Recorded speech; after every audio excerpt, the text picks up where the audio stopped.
Per Santo Catarino, l'oli est à l'ulibo, si espace, l'espère espace. À la Sainte Catherine, l'huile est dans l'olive, mais si elle n'y est pas, ne l'espère pas. Ce dicton illustre l'attente de nombreux Languedociens à partir du mois de novembre. L'huile sera-t-elle bonne et abondante? Car bien que plus discret depuis bientôt 40 ans, l'olivier tient toujours une grande place dans le cœur des gens d'ici. On peut estimer que l'olivier est présent chez nous en tant que plante méditerranéenne depuis les origines, depuis que la Méditerranée borde notre terre. Mais l'olivier cultivé, ça nous est arrivé par l'intermédiaire des Grecs.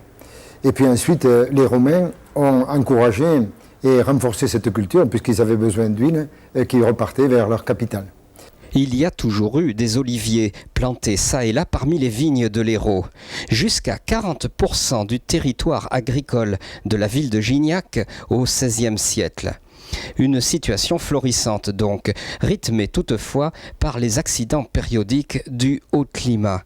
Mais la mémoire actuelle garde surtout la trace de l'hiver 1956, visible sur ces vieilles souches.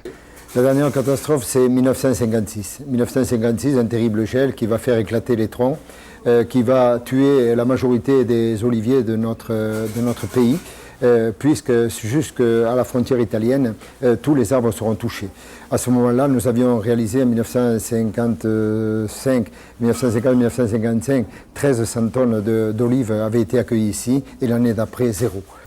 Oui, mais voilà, il existe un autre dicton qui dit « L'olivier n'a qu'un défaut, il ne meurt jamais ».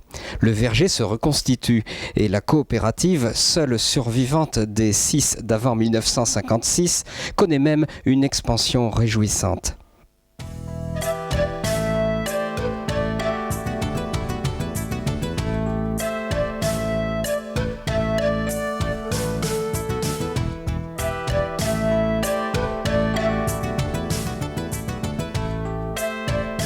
L'olivier pour le Languedocien, c'est non seulement une richesse économique, mais c'est aussi une richesse culturelle. Voyez-vous, depuis les origines, à chaque fois que les hommes ont conquis des valeurs, ils les ont accrochés à l'olivier. Ça a commencé par le rameau au bec de la colombe qui signifiait la paix.